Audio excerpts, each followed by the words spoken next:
Okay, we're back. This is video clip 4 for week 5 of ECO736.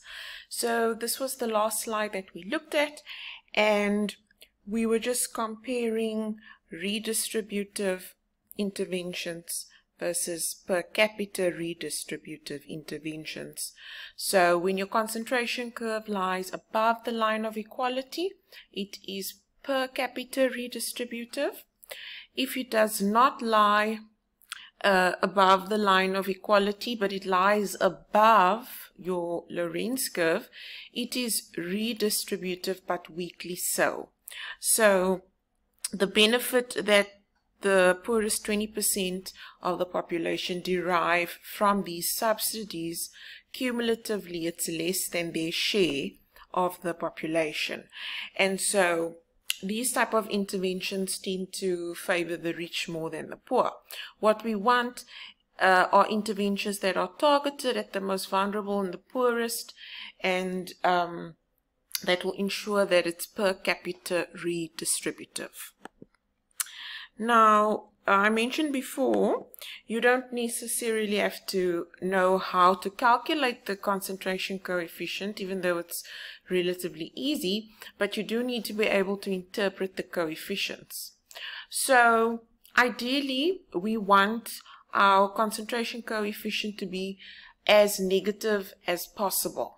Okay, so we want it to lie as far above the line of equality as possible, because we want the poor to benefit more than their share of the population. Okay, so if you're looking at school education here, for example, you can see that between 2000 and 2006, the subsidies that were distributed for basic education, it was of such a nature that it was so well targeted, and it actually increased the concentration coefficients, which means that went from this minus 0.121 to minus 0.128.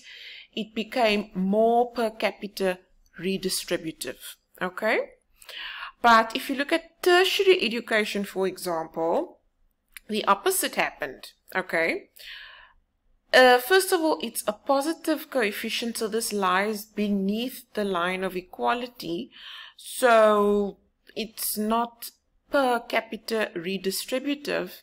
And in fact, if you look at what happened between 2000 and 2006, it actually became a larger in size.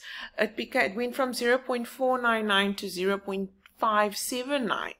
which is the opposite of what we want, because this looks like it's favoring the rich more than the poor. And this makes sense in the context of tertiary education, and that it's mainly those who are in the upper quintiles, income quintiles, who are able to access it. So all subsidies that are reallocated to tertiary education tend to benefit the rich more so than the poor. If we look at child support grants, you can see they are extremely well targeted. These are very large negative concentration coefficients. A slight dip over here from 2000 to 2006, but I think this depends on how these social grants were split. Some have become more per capita redistributive, like your child support grants. Disability grants less so. Your old age pensions have become better targeted.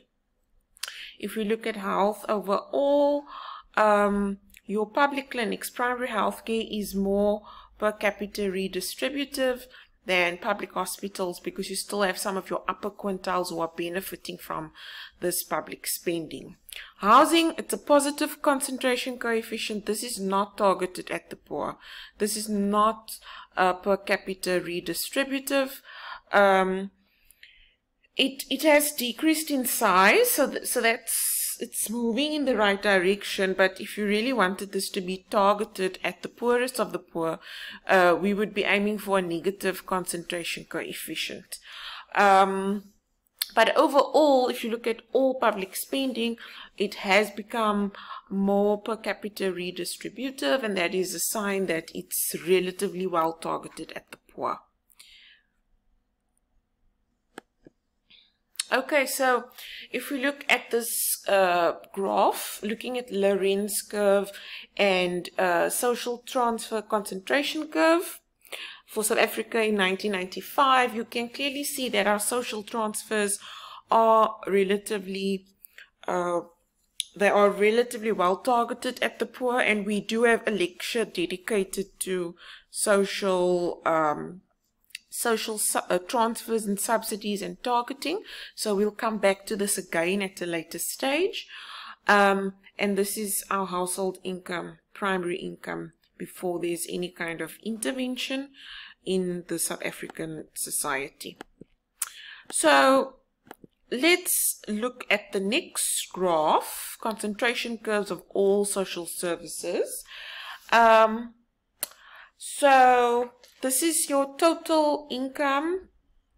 This Lorenz curve here is taken using total income. So this is our primary income function.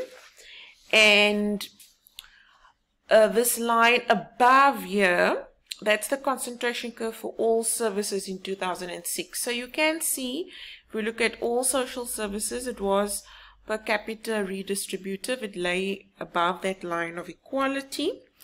But of course, if we have to decompose it by different functional categories like housing, health, education, it may look quite different. Okay, so let's move on.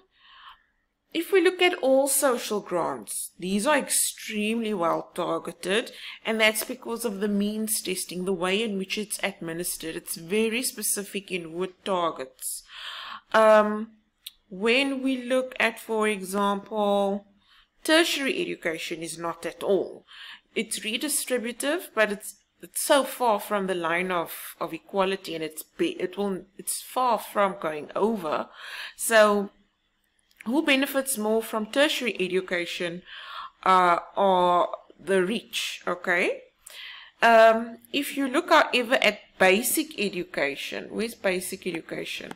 My green line, that's above the line of equality, so that is per capita redistributive.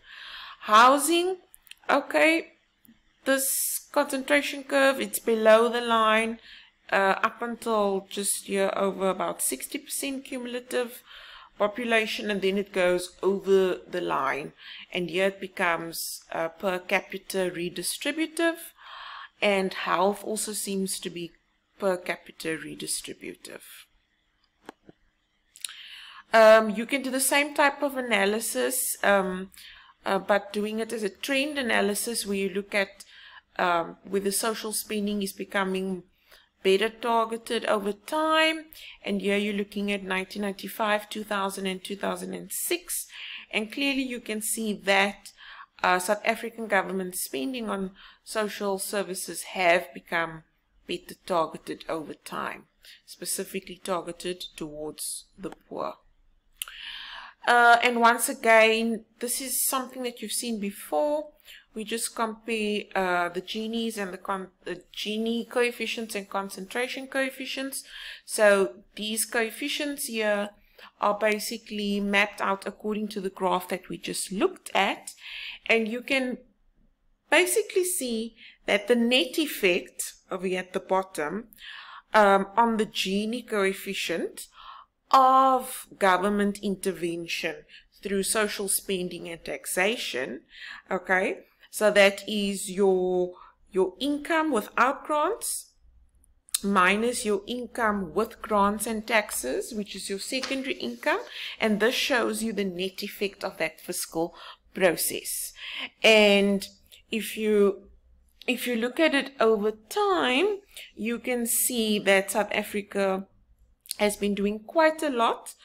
Look, our Gini coefficient, not really great to begin with. If we just look at our income without grants, our primary income, and if we look at our secondary income over here, you can see that government intervention in terms of taxing and social spending, it has made a dent in the Gini coefficient. And so the net effect of these fiscal processes have increased over time. So it's not all bad news. It's still not the greatest, because what government needs to work on is to try and change the primary income as well.